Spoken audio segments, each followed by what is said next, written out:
You're listening to Nick and Jimmy's Wrestling Recaps, a subsidiary of the Overcast, brought to you by Oversoul Gaming.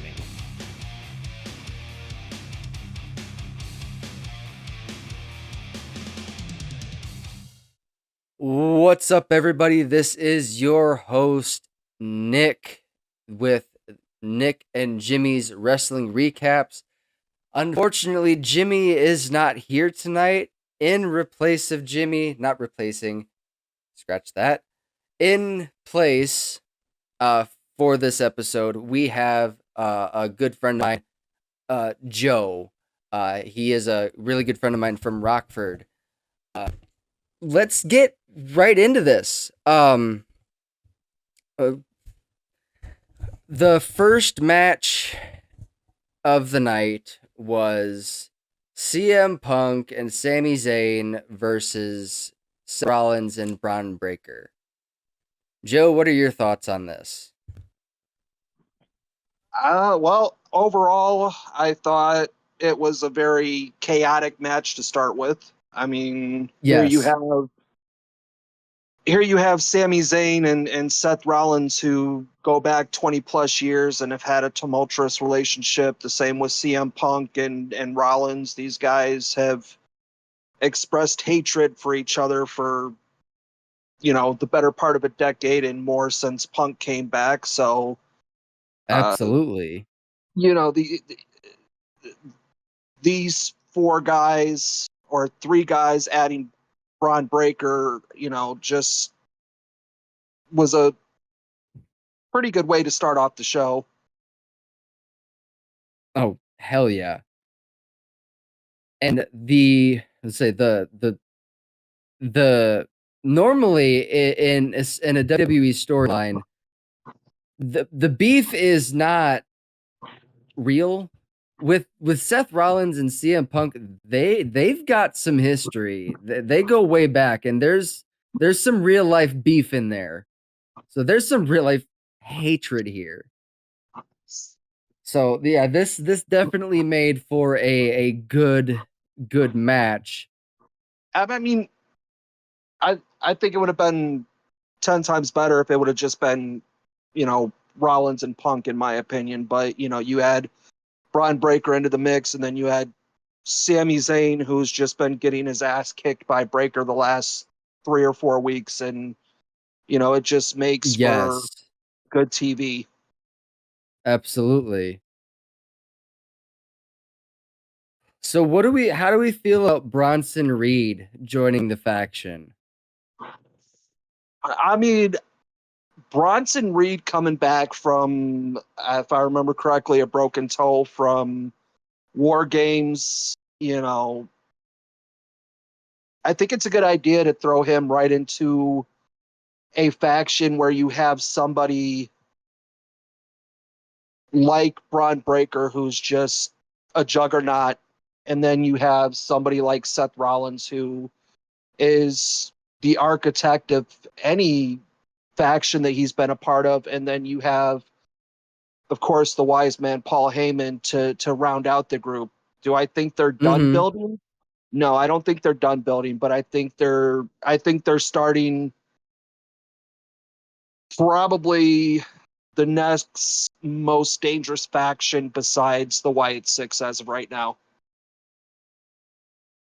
I can agree with that.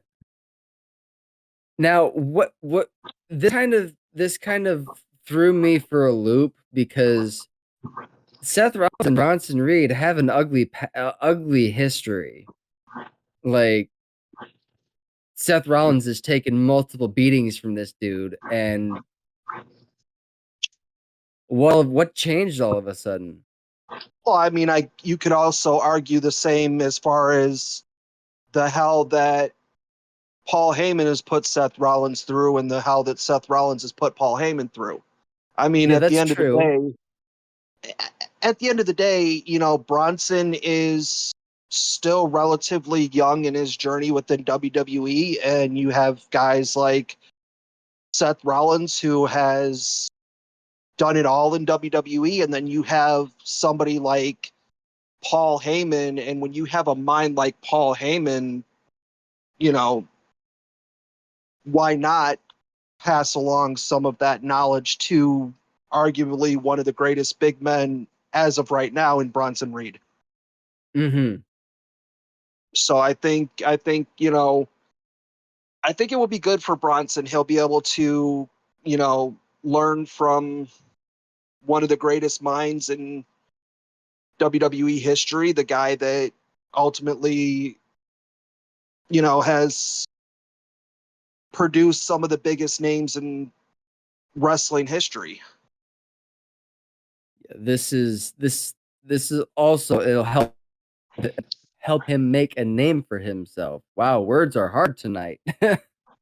Well, I mean, Bronson Reed's already made a name for himself. It's just not as big of a name as somebody like a CM Punk or a Brock Lesnar or a Roman Reigns, but he could get to that level That's what I'm. eventually. Yeah, that's what that's what I was getting at. Like he's making a bigger name for himself. I mean, who would have thought that, somebody like Bronson Reed could literally destroy Braun Strowman? Right. So ultimately, Seth Baker ended up winning this one. The next match on the card, we had Zelina Vega versus Chelsea Green for the Women's United States Championship. First off, I just want to say this Secret Hervis gimmick is fucking stupid. It really is. Like, with today's politics, with what's going on in the world, is it really necessary to bring it into the entertainment? Look, fucking leave the politics out of it. It's not necessary. I understand that it's just a comedic gimmick, but it really is Yeah, one of those. It it's really is like one of those situations that's just unnecessary and isn't needed. this is an escape from reality for a lot of wrestling fans, and a lot of wrestling fans like myself immerse myself in this kind of entertainment to take my mind off of politics. And it's just It's ridiculous. it It, really is. It's unnecessary and it's fucking stupid. I mean, I love Chelsea Green. I love the persona that she's been able to build for herself since coming back. I love the fact that she's gotten so beloved by the audience that they put her in the position to win the first ever women's United States championship, but they're Yeah, just taking it way too far. this gimmick is not doing her. Ultimately, Zelina Vega did end up retaining retaining her title. Her gear kind of reminded me of Snow White a little bit. Reminded you of what? Snow White. Yeah. The next match on the card was one that a lot of people were really looking forward to. John Cena versus R-Truth.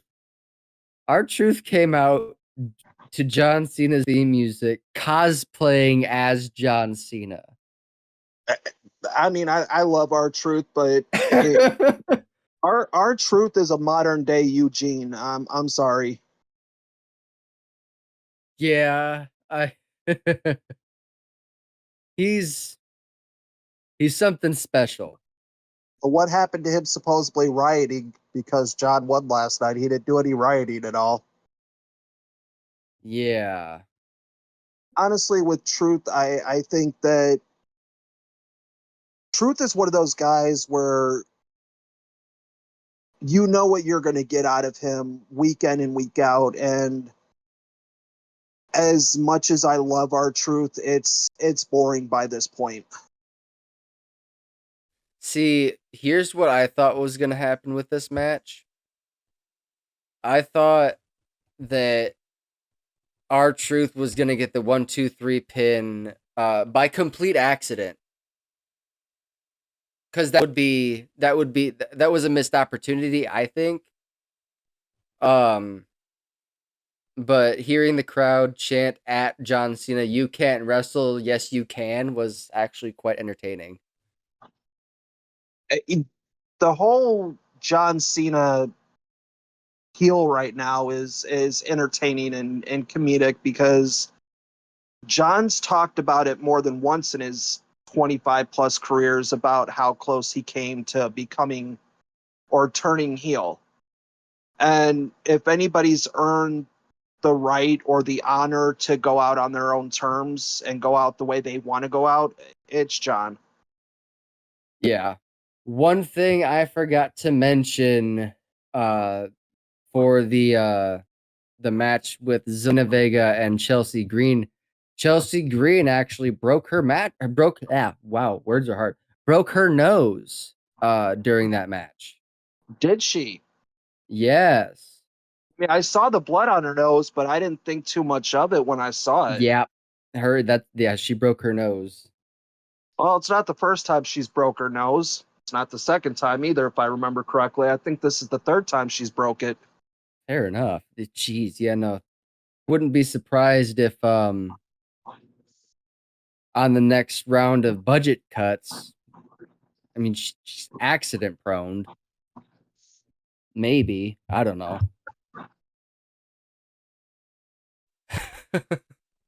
I'm sorry. I can't get behind Chelsea Green. The people have this gimmick is not doing it for me. No, it's not. I mean, I could live. I lived with it, and I was okay with it when it was just Piper Niven being like her bodyguard. Yeah, LGBTQ ally or not, I can't get behind this. I can't get behind this gimmick. Yeah, it's ridiculous.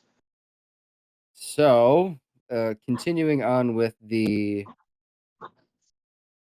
John Cena R-Truth match. R-Truth uses the 5-knuckle shuffle and the STF, both signature John Cena moves. They're both R-Truth has the jean shorts, the armbands, the whole 9 yards. He's dressed up like John Cena. He's cosplaying as John Cena while he's wrestling John Cena. This is fucking ridiculous. Like I said, he's just the modern day comedic version of Eugene. Yeah. So John Cena went to hit R-Truth with the title, and he got caught by the ref. Now he's like he had a little bit of remorse in his eyes, just for a slit. I thought there was a little sliver of hope, and then I thought we were going to see. I legitimately thought we were going to see R-Truth turn heel tonight. That would have been an interesting twist. Do I think it's going to happen down the road? Yes. And by John, turn on any. I think if he's going to turn on anybody, he's going to turn on John Cena. Well, and do I think this is the last time we're going to see John and R-Truth by the end of the year? No, I think they're going to face, at least one more time. Yeah, absolutely. Now, John Cena had handed the title over to the ref, which then the ref had handed it to the timekeeper. And while the ref had his back turned, that sliver of hope vanished like that when John Cena delivered a low blow to R-Truth, and John Cena pins R-Truth for the 1, 2, 3. Well, I mean, we all have that small hope that we're gonna, see John go back to his old way and be the baby face of the company. And we get those small hesitations from John, like, what am I doing here? Like, is this really how I want to end out my career? It's almost like he's second guessing himself. Yes. Like, I'm seeing a lot of back and forth with this. And I think we're going to see him turn face again before the end of the year. I legitimately think that that's going to be how it is. And I think his retirement match is going to be face John Cena versus a heel Cody Rhodes. Well, I mean, I don't know. I mean, it's anything is possible. We know that, right? Like, how many times have we seen guys who we swore up and down were never going to turn heel, and then they turn heel? Or how many guys, were heel for, majority of their careers, and like, yeah, they're never going to turn face, and then they wind up turning into that baby face. So is it a possibility that we see a heel Cody Rhodes in WWE again? Yeah, it's possible. All right. So the next match on the card was the steel cage match with Damian Priest and Drew versus Drew McIntyre. This match was brutal. It was a good old fashioned slobber knocker. I Yeah, mean, it was. you got two guys who on screen have a general, just a pure hatred towards each other. Mm-hmm. And that's been proven over the last, couple weeks. I mean, look at SmackDown last night. They got into it at least 3 times last night. And then, I unfortunately did not they, catch SmackDown last night. I know it was a big one. There was a big return. We'll talk about that in the open discussion. Man, no, this was a brutal one. I For a minute there, I thought Drew McIntyre had this one won, like, cause it was one sided a whole, like, a majority of the match. This was Drew McIntyre. yeah, it After, was. like, immediately after he got that power slam, what's the power bomb, the power bomb off the cage. I mean, this match started off going in Drew's way when he was throwing steel chairs into the cage before the cage door even shut. Absolutely. But honestly, when you have two guys like McIntyre and Priest, when you have two guys that just, quite frankly, love to dish out punishment, there's no other way but to have a match inside of a steel cage. Right. Yeah, no, they I had to giggle because Drew McIntyre delivered an empty ass claymore. Like, there was nobody there for that. I must have missed that one. I did see the one where he tried to deliver a claymore into the steel chair with Priest behind the ropes and wedged in between the cage. Okay. Yeah, no, I saw he delivered an empty claymore. He was in the middle of the ring when he dropped to his back. Yeah, it's But not the first time we've seen him, you know, miscalculate a move. now Damian Priest delivered a concerto to Drew McIntyre. Which is also the same way he took out his predecessor and his mentor, Edge. Edge. Yes. Which This I think it was only poetic justice for Priest to get some sort of satisfaction or some sort of revenge, because McIntyre has had Damien's number for quite some time now. Yeah, he has. So I think it was only, it may have just been a small measure of sweet revenge, but it was enough to give Damien that boost of confidence to know that he's still the Punisher. Yeah. As But all in all, I thought that was Drew McIntyre calls him the Timu Undertaker. well, I mean, we could call McIntyre the Timu Sheamus, Yeah, that's fair. you know. But all in all, that match was probably it was a well placed match. I think it could have gone a little longer. I think it could have been a little bit more brutal than what it Yeah. was. But you know, Yeah. Now, after delivering the concerto to Drew McIntyre, instead of pinning Drew McIntyre, Damian Priest chose the option to open the cage door by way of request of the referee.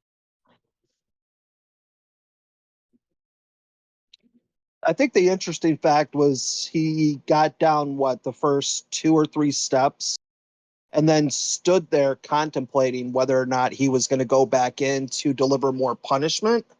Uh-huh.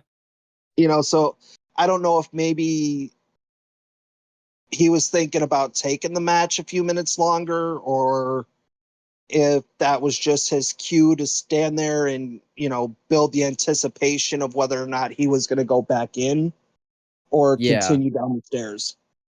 But I think the option he chose, just landing his feet on that floor, was it was proving a point, but at the same time it was also humiliating the shit out of Drew McIntyre.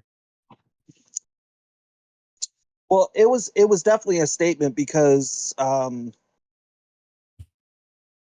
not last night, but the week before, McIntyre had made a statement along the lines of one of them was going to walk out on a stretcher and one of them was going to walk out on their own power, Mm, basically indicating that McIntyre was going to try to send Damian Priest to the hospital.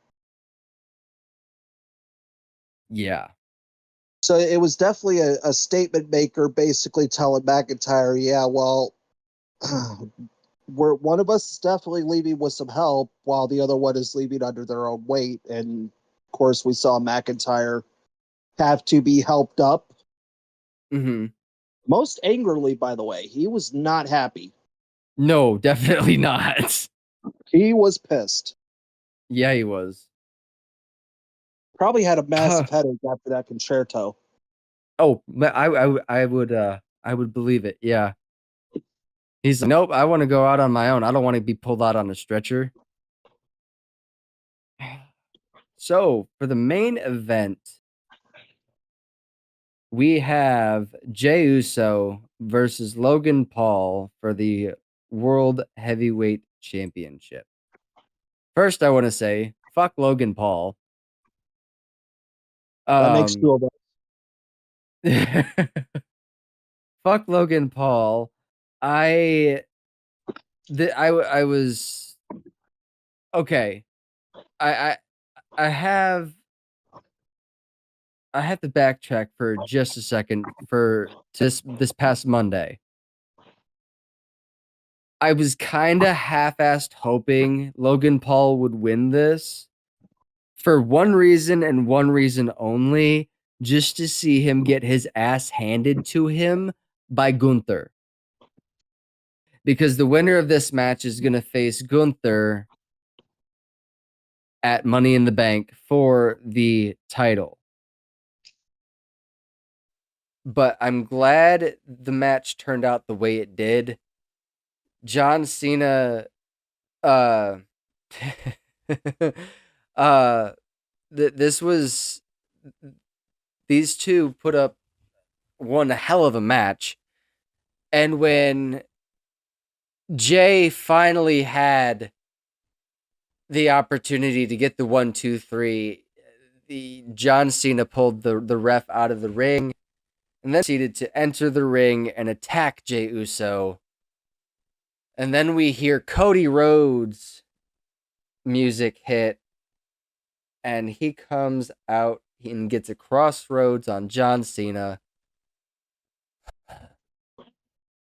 Logan Paul, in true Logan Paul fashion, has the brass knuckles that he doesn't need Well, of He course, has because steel he's got a plate. steel plate in his hand.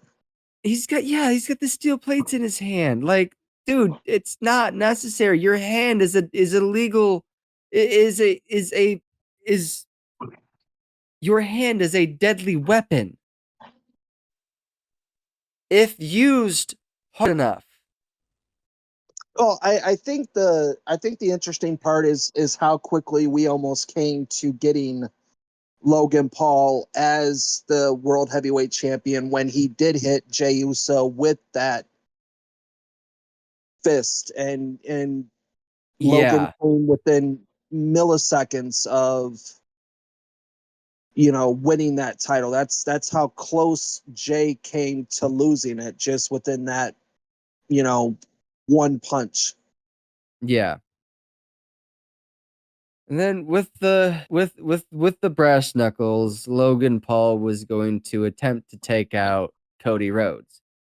Cody Rhodes moved out of the way, and in comes Jey Uso, spearing Logan Paul, knocking him unconscious, giving him the opportunity to go for the 1, 2, 3. Jey Uso retains.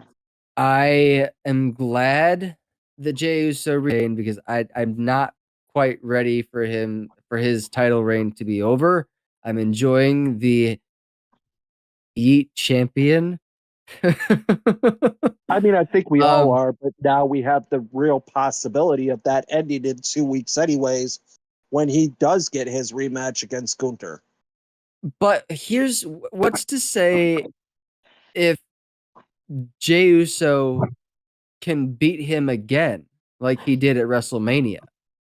Like he's not afraid of Gunther anymore, and that's what was holding him back was his fear.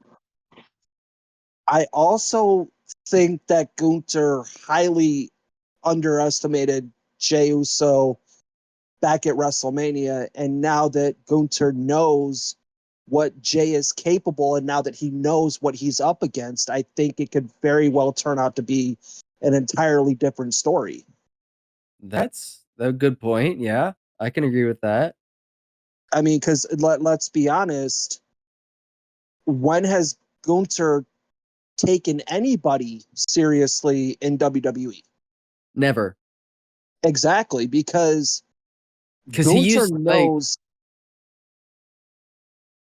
Gunther knows he's a badass. Gunther yeah, knows that he can dominate anybody at will. It's easy for him, and he gets this just pure enjoyment.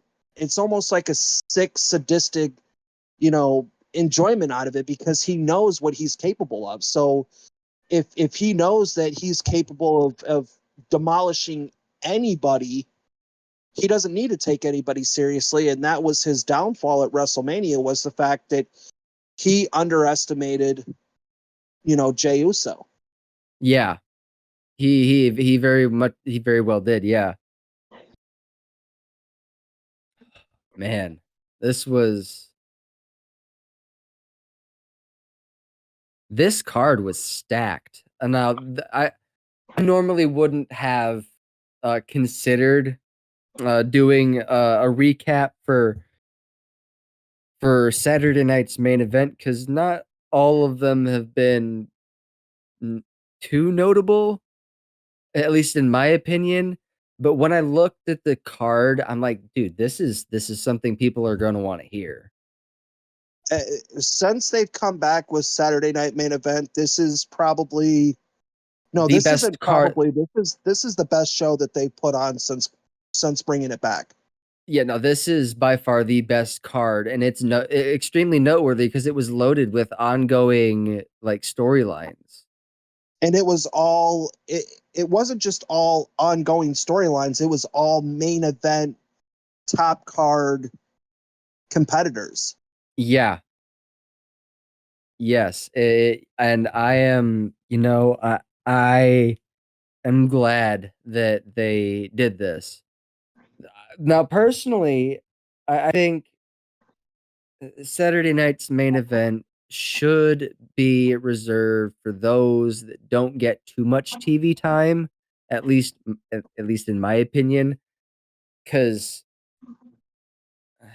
let's be honest, there's a lot of talent that's not being used that deserves to be spotlight. One person that comes to mind that I've been hearing a lot of chatter online about is Karrion Kross. A lot of people want to see him get a big push. Yeah, I mean, we you know we I'm interested to see where they're going to go with Karrion Kross and AJ Styles, because for the last couple weeks, every time AJ's being interviewed, who shows up? Karrion Kross. So I'm extremely interested to see where they're going to take that little storyline. Yeah. Now I didn't catch SmackDown myself, but I did see a couple of clips that I want to talk about. First, we got 2 appearances by Alexa Bliss, which I'm here for, and I couldn't help but there was one clip that she called what was it? She said so it was a massive diss towards Charlotte. If I remember correctly, that was after Charlotte's qualifying match that she lost, and Alexa said something along the lines of, it does count to have friends to talk to when you're in a situation like this, or something along the lines like that.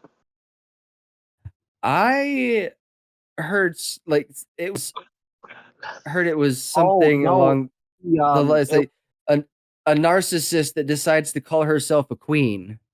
yeah, that was the kickoff episode, or that was the kickoff segment between Tiffany Stratton and Alexa. Okay. Tiffany came out basically saying that she understands the importance of Money in the Bank and winning Money in the Bank and cashing in. And Nia Jax got thrown around in the segment, and then Alexa came out, and that's where the reference came from of being a narcissist who needs to call herself a queen. But that was at the end of the segment, because maybe about 30 seconds after that, Charlotte came out for the qualifying match. Okay. Now, the big return that I want to talk about, this has been a long time coming. They haven't been on television for like 6 months. We finally got the Wyatt Six back on WWE television, and what better night to do it than, by the way, happy belated heavenly birthday to Bray Wyatt. This could not have been a better episode for them to return on what would have been Bray Wyatt's 38th birthday. Yeah, that was definitely something special. Absolutely. Did you see the birthday cake? They had instead of the lantern, Uncle Howdy had a birthday cake, and at the very end of the segment, he blew out the candle. Okay. I mean, that would make sense, since it would have been Bray's 38th birthday. So that I think that was something special. Talking about Bray, I just remembered something. I don't know if you went to the show or not, but we had the honor and privilege. His last match in the company was in Rockford, Illinois. I know. I remember talking about it on the main show when I gave the Bray Wyatt documentary a media corner entry, and dude, my first watch through of that documentary, it was not an easy watch for me. That was a very emotional watch for me, especially knowing that he had his last match in my hometown. Exactly, man. That's, it's it was an honor and privilege, but at the same time, it's sad to think of the fact that that was his last match period within the WWE. Yeah, And we got the honor and privilege to see that. yeah. I And it was was not living in Rockford at that time. you. Oh, that's right, you weren't. I was living in out in actually I was working with Jimmy. I was working with Jimmy at the Amazon warehouse. That's right. So I was in, it was the dark match between Bray and LA Knight, I thought it or I thought the that glow stick match or the something I like thought that. it had I thought it was that was a house show, wasn't it? It was a house show, yeah. Completely untelevised. Yeah. And it was that glow in the dark match or The whatever that the Mountain Dew Pitch Black match. yeah, that's what it was. Oh, that's so cool. I wished I would have been there for that. That would have been so damn cool. The only lighting that was in the building for that match was the spotlight. That makes sense. Other than that, it was complete darkness. And the other thing is a lot of just the chill and the ominous presence that was felt in that entire arena when Bray came out, and just to see all those flashlights on, the cell phones up. I mean, that was just it was breathtaking, man. It was a once in a lifetime experience. Yeah. Now you and I went to a wrestling event together last year around March. I Uh, want to it was say, yeah. March. Yeah, we and whenever I would go to these house shows in Rockford, it's tradition. It was tradition every year. I would go early and I would stand outside just to watch all the superstars walk in. The part that had me rolling when we were standing outside watching the Judgment Day pull up in their vehicle, everybody was chanting, "Mommy, mommy, mommy," and then you yelled, Fuck you, Dom. and everybody started losing their shit. Yeah, Oh that my was god, that was that that. was funny. Yeah, it was. And I don't know if you noticed, but when I said that, Dominic just got a big old smirk on his face. I saw that. Like he looked like he was pissed off when he got out the car because everybody was screaming for mommy, and then I yelled that, and then he just got this smirk on his face. Yup, he sure did. That was hilarious. Hell yeah, it was. I'll never forget it, And man. That was pretty funny. and then we both got pictures with Cody Rhodes. Hell yeah, we did. He went around taking pictures with everybody. I got my picture taken with him, along with my WWE Championship title. And you were wearing your American Nightmare jacket that night too, if I remember correctly. I sure was, yeah. Yeah. Came right out of his tour bus and just started walking down the line, signing autographs and taking pictures. Hell yeah, dude. And that was pre WrestleMania before he won the title. Yeah. So after WrestleMania, that picture held a little bit more significance to it. Oh yeah, definitely. The other thing is just the fact that I caught a couple pictures of Rhea Ripley, and just that woman, she gets so hyped on the She amount of attention that she gets. she was soaking it in. She was Exactly. loving it. no makeup, just authentic Rhea Ripley. Yeah, dude, And it she was. was soaking it in. Like, Yeah, she was. that was a genuine look of just pure happiness on her face as everybody's screaming, "Mommy, mommy." I You don't know what know, it was about that night, but that night I genuinely became a Rhea Ripley fan that night. I mean, Rhea Ripley is one of those women in professional wrestling that understands the importance of fan interaction. She understands Because that without the fans, she wouldn't be where she's at in her career. She wouldn't have the support that she has. She wouldn't have the success that she has, because we all know that in professional wrestling, you can have the looks, you can have the skill, you can have the mic work, but if you don't have the WWE universe around you, you're not going to last. exactly, without the fans, you're nothing.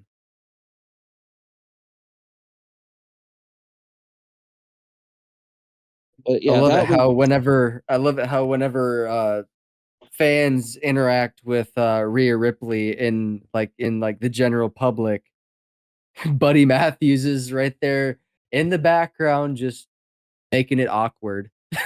it's not so much that he's making it awkward. He genuinely looks pissed off in those pictures.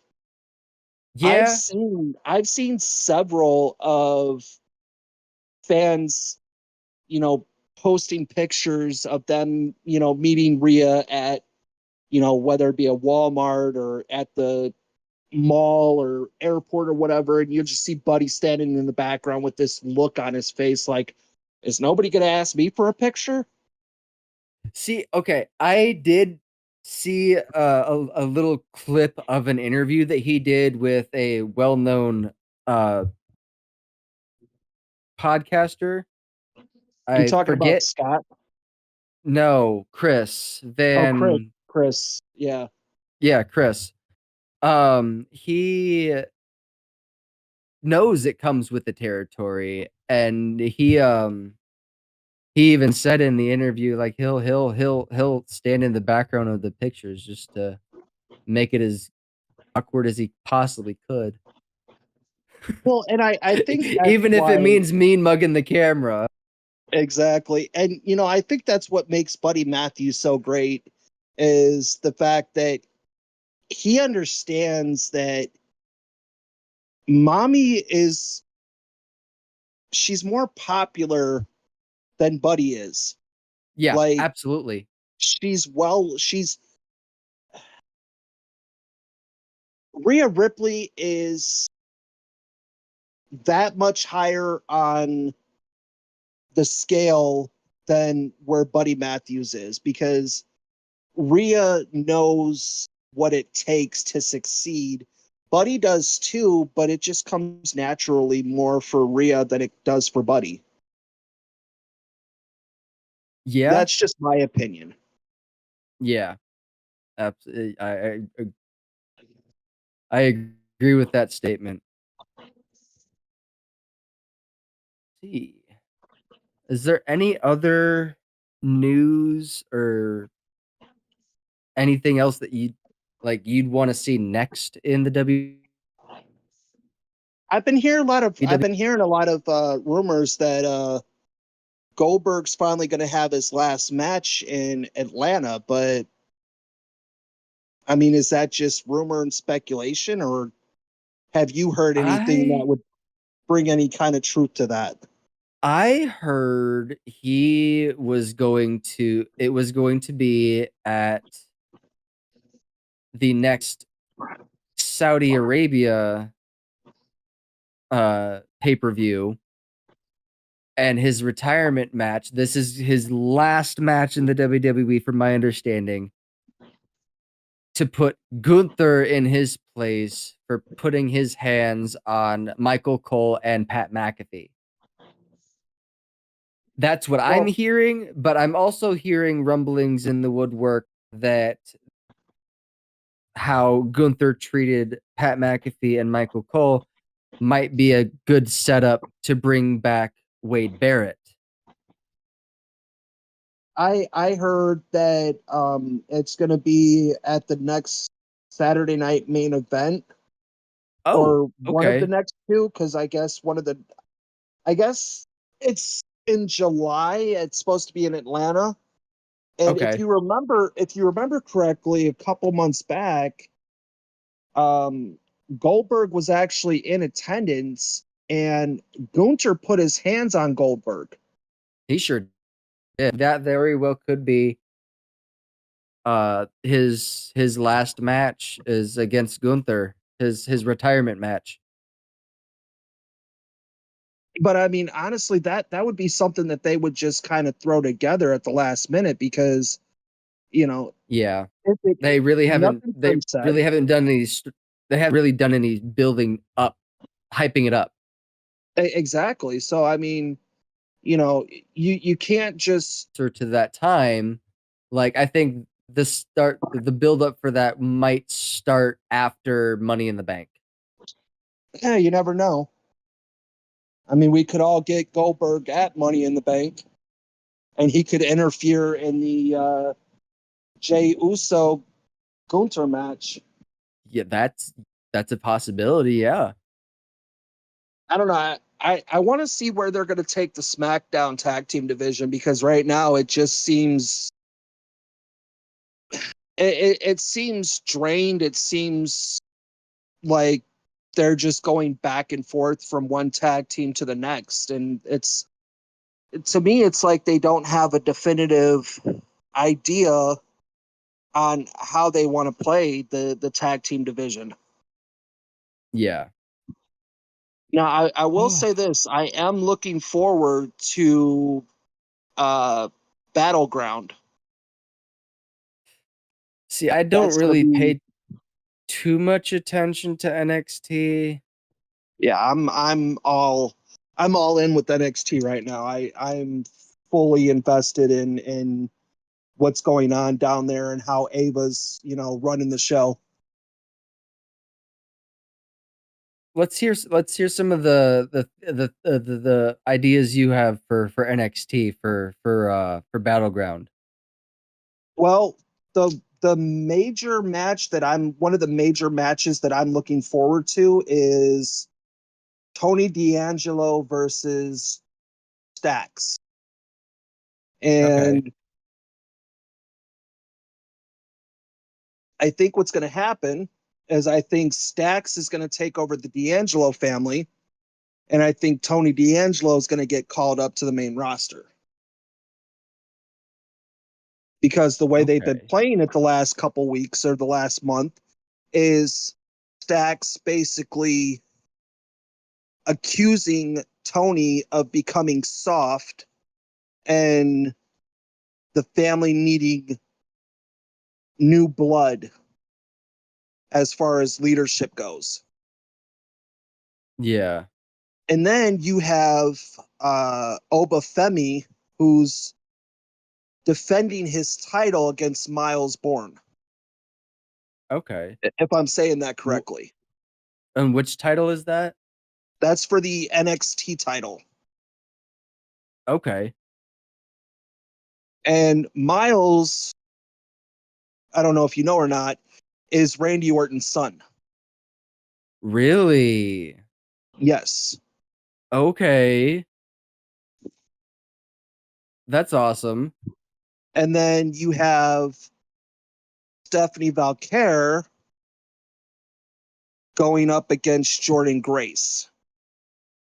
Okay. And as quickly as they move Julia up to the main roster, I think Stephanie's going to drop the title to Jordan To and move up get to the set main up to the main roster. roster. Yeah. Because she did make that appearance on the Raw after WrestleMania. Well, she's officially been, or no, Julia is now on SmackDown, Yeah. and the prodigy Roxanne Perez is the newest member of Monday Night Raw. Mm-hmm. So, potentially aligning herself with the Judgment Day. oh, let's not even get started on how Liv's going to feel about Roxanne giving a box of chicken nuggets to Dirty Dom. That because that's exactly how she won Dom over Rhea Ripley. I mean, the NXT women's division I'm noticing a pattern here. Well, yeah, and it's been rumoring and circulating ever since Roxanne gave the box of nuggets to Dirty Dom. It's already been circulating that Liv's going to come back and get dumped for Roxanne. But I think what's interesting is the fact that the tension that's building within the Judgment Day between Finn Balor and Dirty Dom. Yeah. Because Dominic, for the longest time, has been telling Finn, I think we need new blood. And then they went out for their match last Monday, and who was nowhere to be seen? Dominic was nowhere to be seen. Wait, no. It was Dominic. That's right. Yeah, no. And then they come back from their match, and who does Finn Balor bring with them? Roxanne Perez. Exactly. They're building that tension to where either Finn's going to break out on his own or Dominic's going to get pushed out. That's a fair point, yeah. So it should be interesting. Oh, absolutely. All right. I think this is a good spot to wrap things up. Joe, do you have anything that you want to plug? It's been an honor and a privilege, man. Awesome. It was great having you on. Maybe one of these days, on one of the next upcoming pay-per-views, we'll have you on again as a guest. Hopefully next time with Jimmy. You can find me at the Gaming Fiend 1 on all the things. My co-host Jimmy is at JPope Games. It was awesome doing this with you, Joe. Hey, thanks for having me, man. Of course, yeah, no problem. Thank you guys for listening. We'll see you guys in the next one. Bye. All right, bye.